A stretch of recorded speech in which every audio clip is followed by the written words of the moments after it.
All right, friends, I'm walking through number 3, part B. So if you got that one wrong on your work, please go ahead and follow along while you're watching this video, and that way you can fix your answer so I can give you full credit.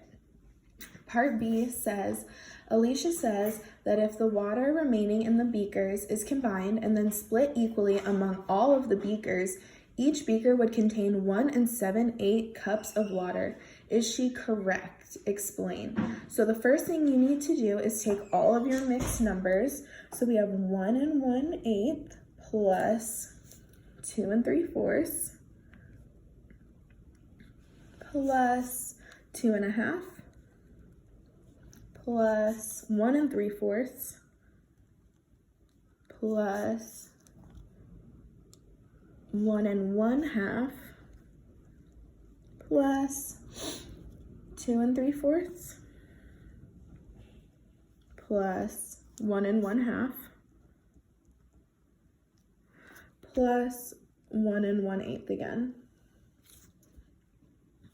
Okay. So now what I find easiest to do is for us to add up all of our whole numbers. So I'm going to add up all of our 2's first. I'm going to count by 2. 2, 4, 6. And then I'm going to add all of my 1's to it. 7, 8, 9, 10, 11. So I already know my whole number is going to be about 11. So now that I added up all of my whole numbers, I want to add up my fractions. So let's look for fractions with common denominators that might be easy to add together. I see a lot of halves, and halves are easy to add together. So if I have 1/2 plus 1/2 plus 1/2, that's going to give me 1 1/2. Okay, now I see another 3 more fractions that have fourths. So I'm going to add 3/4 plus 3/4 plus 3/4, and that's going to give me 9/4, which is a fraction greater than 1, but that's okay right now because we will go back and we will add all of our numbers up together. And now I want to add my 8ths. I have 1/8 and 1/8, giving me 2 8ths. So now I can add my 11 wholes and my 1 whole. That gives me 12. And these denominators are all different, so I need to make sure that they have a common denominator. The easiest would be to change all of them to 8ths. So to get from 1/2 to 8ths, I need to multiply by the fraction,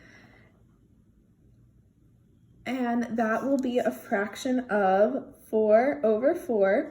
So then I'm going to get 4 8ths. So we have 12 plus 4 8ths plus, if I have 9/4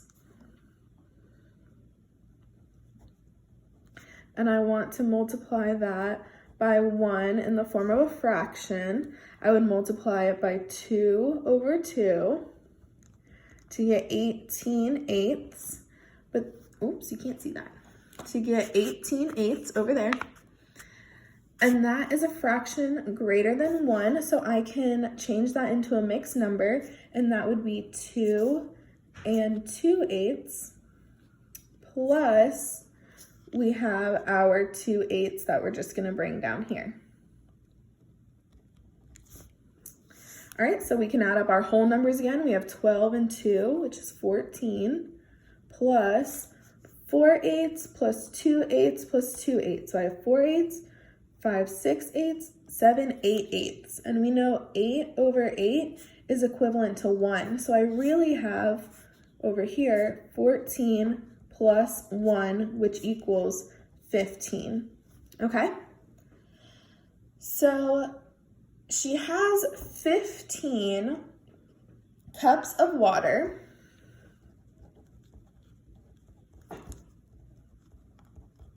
But she wants to know if she splits it up equally among the beakers, will she have 1 7/8 cups of in each beaker?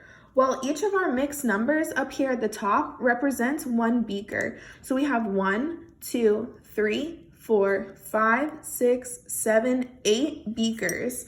So we want to take our 15 cups of water and we want to divide that by 8. So I can write that as a fraction greater than 1, and I can change that into a mixed number. So how many groups of 8 can we get out of 15? Well, we can only get one whole group of 8 from 15. And if I subtract 15, oops, you can't see that. 15 minus 8, I'm gonna get 7. So 7 becomes my numerator and 8 becomes my denominator. So I have 1 7/8 cups of water in each beaker. So you need to go back and explain, is she correct when she says 1 7/8 cups of water? And if so, tell me how you got that answer. We just worked it out all together here. Tell me the different steps that you did. So remember, we first added, then we divided, and then we got our answer. I hope this was helpful.